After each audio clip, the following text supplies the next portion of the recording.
How Telemachus went to look for his father. The next day, as soon as it was light, Telemachus sent the officers to call the people to the assembly.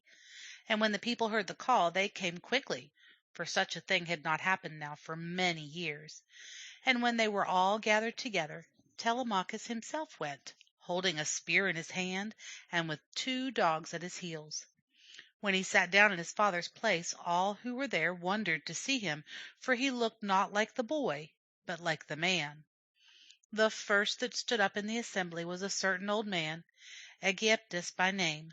Very old he was, so that he was almost bent double, and he was very wise.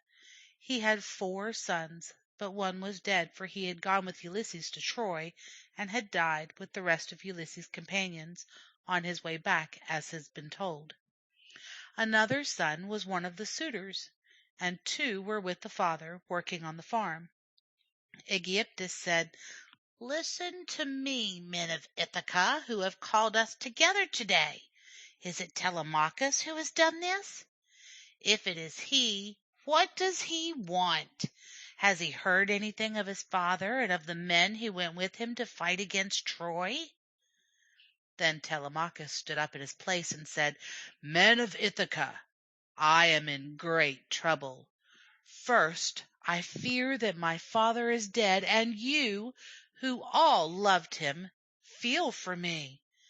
And then there have come men from all the islands round about, making suit to my mother, and while they wait, they devour my substance. But my mother will not listen to any one of them, for she still believes that her husband will come back. Yes, they waste all that I have, and I cannot hinder them from doing it."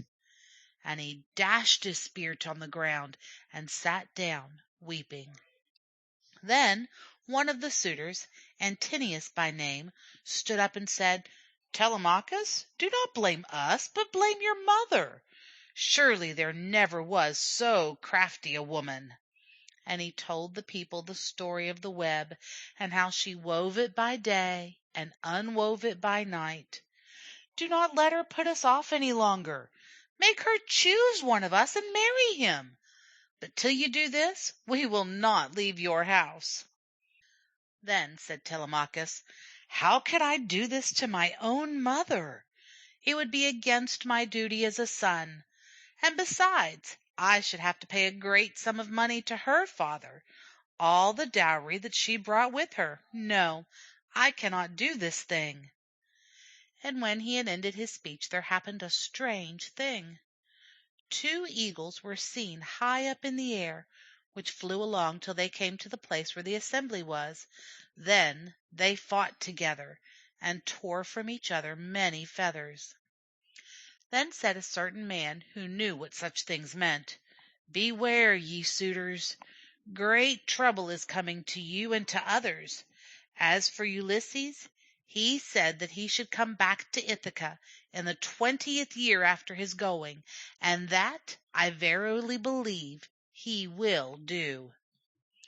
Then Telemachus spake again, "Give me a ship with 20 rowers, and I will go to the mainland, to certain kings who went to Troy with my father, as Nestor and Menelaus.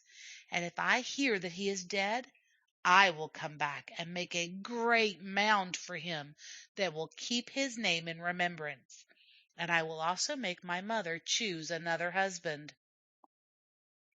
Then stood up one Mentor, whom Ulysses had made steward of his house when he went away, and said, "I am ashamed of this people of Ithaca. There is not one of them who remembers Ulysses, and yet he was as gentle as a father with them. Let no king henceforth be gentle and kind.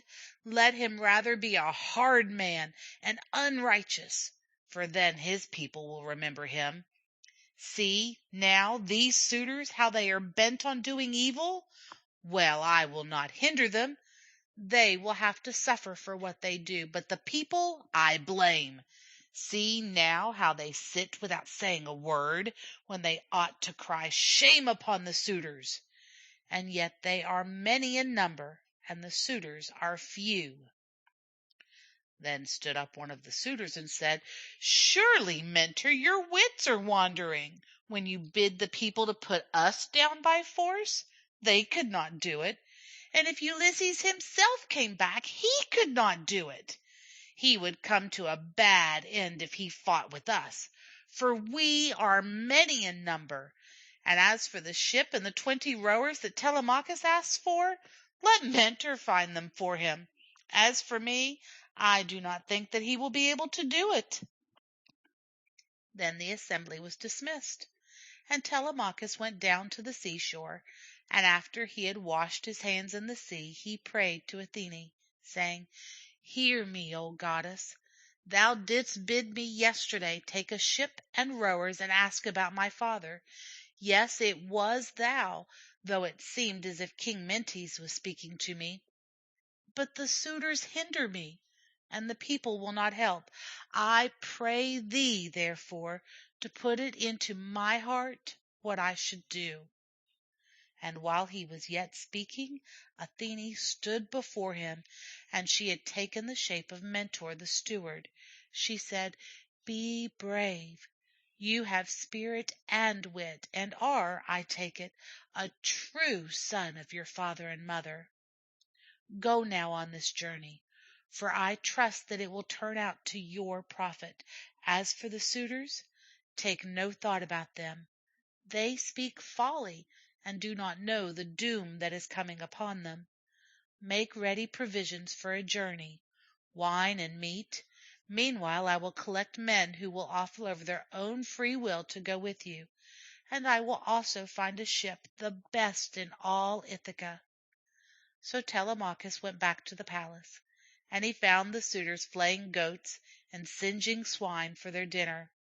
And Antinous caught him by the hand and said, "Come now, Telemachus, eat and drink with us, and we will find a ship and rowers for you, that you may be able to go whither you will, and ask for your father." But Telemachus said, "Do you think that I will eat and drink with you, who are wasting my substance in this shameful fashion? Be sure that I will have my revenge on you, and if you will not let me have a ship of my own, then I will sail in another man's." And another of the suitors said, "What now will Telemachus do?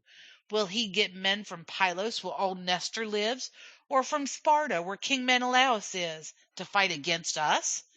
Or maybe he will put poison in our wine and so destroy us." And another said, "What if he should perish himself as his father has perished? It would be a great business dividing his property. As for his house, we would give it to his mother and the man whom she may choose for her husband." So they made sport of him, but he went to the storeroom of the palace, where there were laid up casks of old wine and olive oil and clothing and plates of gold and silver and copper. All these things were in the charge of his nurse Euryclea.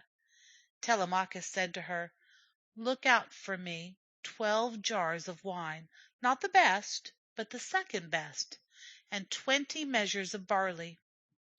I will come for them tonight when my mother is asleep, for I am going to Pylos and to Sparta to see whether I can hear anything about my father." But the old women cried out, "Oh, my son, why will you travel abroad, you and only son? Your father has perished. Will you perish also? These wicked men, the suitors, will plot against you and kill you. Surely it would be better to sit quietly at home." Telemachus said, "Mother, I must go, for it is the gods that bid me. Swear now that you will say nothing to my mother for about 10 or 12 days, unless, indeed, she should ask you about me. Then you must say for what I am gone." So the old woman sware that she would say nothing, and Telemachus went among the suitors and behaved as if he had nothing on his mind. Meanwhile Athene, in Mentor's shape, had got a crew of sailors together, persuading them to go as no man could have persuaded them, and she borrowed a ship, for no man could refuse to lend her what she asked for.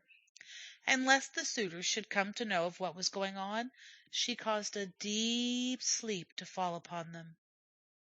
They slept each man in his chair, and then she came to the palace, and still she had the shape of Mentor, and called Telemachus out, saying to him, "The rowers are ready. Let us go." So the two went down to the shore and found the ship, and the ship's crew ready to go on board. And Telemachus said, "Come now, my friends, to my room at the palace, for there I have stored away the meat and the drink that we want for the voyage. One woman only knows about the matter, not my mother, nor any of her maids, but only my old nurse." So they went up to the palace, and carried all the provisions themselves to the shore, and stowed it away in the ship. And Telemachus went on board, and sat down on the stern, and Mentor, that was really Athene, sat down beside him. And he told the sailors to make ready to start.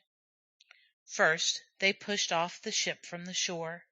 Then they raised the mast, which was made of a pine tree, and lay along the deck in a kind of crutch that was made for it. A hole was ready in which to put the end, so the men raised it and made it fast with ropes on both sides, and they hauled up the sail with ropes made of oxhide, and the wind filled the sail, and the ship went quickly through the water, the sea bubbling and foaming about it as it went. And Telemachus poured wine out of a bowl, praying to the god of the sea and to Zeus that he might have a prosperous voyage. So all the night the ship sped along till the dawn began to show in the east. End of chapter 5.